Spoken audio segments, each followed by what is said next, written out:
Challenges thrust upon us by the pandemic as an opportunity to reconfigure and reorganize our society into a smarter, greener, safer, and more caring society. Recovering stronger. That's the mantra of the Andrew Holness-led administration.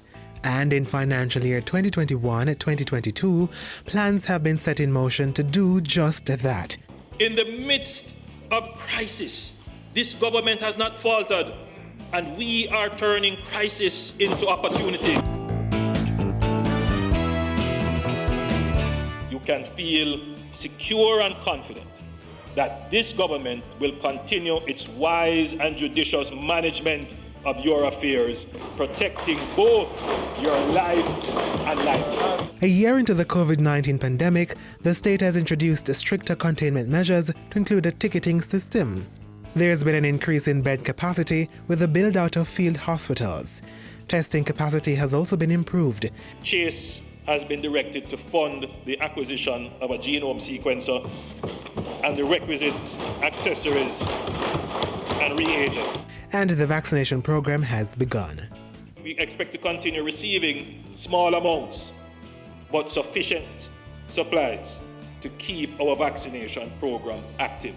I believe that the sector that has been hardest hit by the pandemic is education. In a bid to turn this around, the Minister of Education will submit a comprehensive study on learning loss and make recommendations to Cabinet by June 15. With plans to have children back in school by September, teachers will be prioritized for vaccination. Some schools will provide makeup classes, and a $50 million program will be launched to distribute tablets to over 2,000 infant schools across the island. We can report that we ended 2020 with less murders than the previous year. And since 2018, we have essentially flattened the murder curve. Building on that achievement, 2 more communities will benefit from Zones of Special Operations, ZOSAs. The island's anti-gang strategy, the use of forensics, improvements in the working conditions of the Jamaica Constabulary Force, along with the incorporation of technology will see even more results in arresting crime. The National Commission on Violence Prevention has submitted its 10-year strategic plan for Cabinet's approval. The National Housing Trust has been providing its Fresh Start rescheduling facility for mortgages in need of financial relief.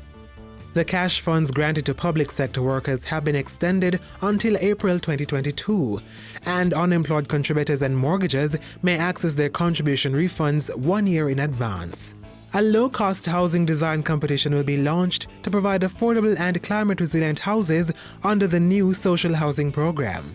We will recover with plans and policies that are designed for orderly development. The National Land Agency has begun a major land titling program with the issuing of 10,000 titles in fiscal year 2021-2022.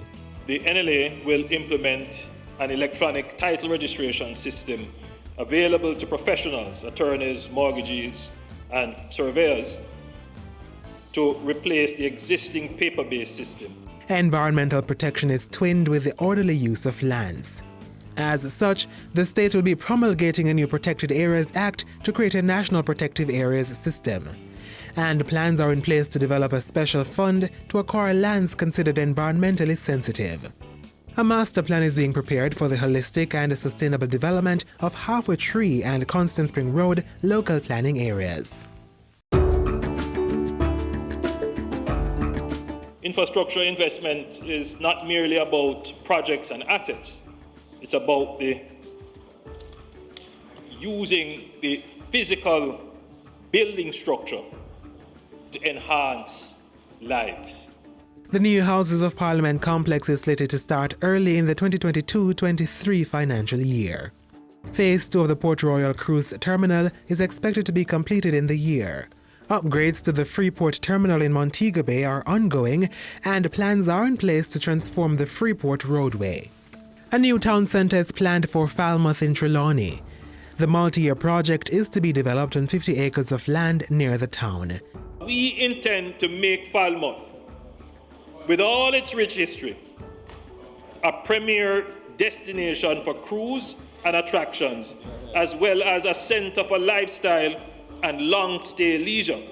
And plans are in train to package assets in the Montego Bay Special Economic Zone and the Portmore Informatics Park for listing on the Jamaica Stock Exchange. We are making the investments as we reimagine the future of the tourism and global outsourcing sector, ensuring that Jamaica recovers faster, stronger, and better than before.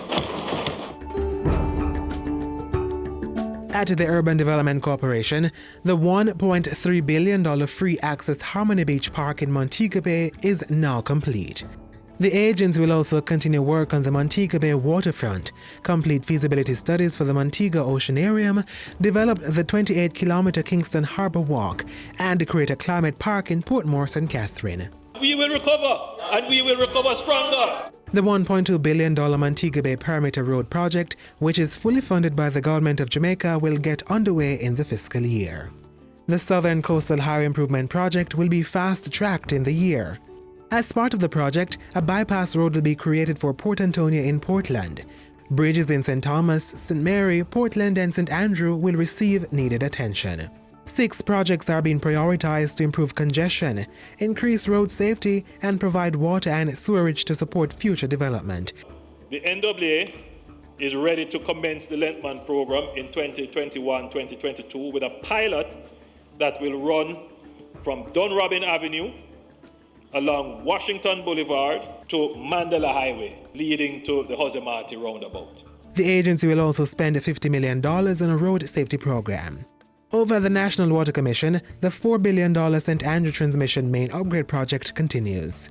So too are projects for Red Hills, Arthur Wint Drive, Port Royal in Kingston and St. Andrew, as well as the pipeline between Mamby Bay and Falmouth. The Jamaica Special Economic Zone Authority has facilitated 183 entities operating in special economic zones across 11 parishes. The Development Bank of Jamaica is also supporting growth in the micro, small, and medium-sized enterprises (MSMEs) sector.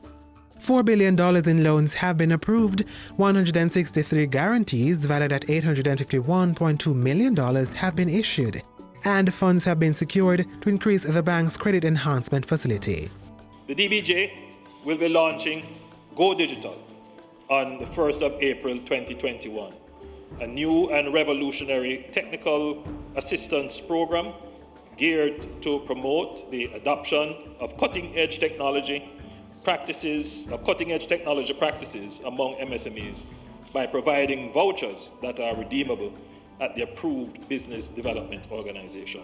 The bank has established an enterprise team for the sale of 1,000 acres of the Bernard Lodge development. Work is also advanced on the public offerings of government's stake in the Jamaica Public Service and the Jamaica Mortgage Bank. It's clear that the government will stay the course, managing the affairs of the country judiciously and taking the necessary steps to bounce back. We will recover, and we will recover stronger.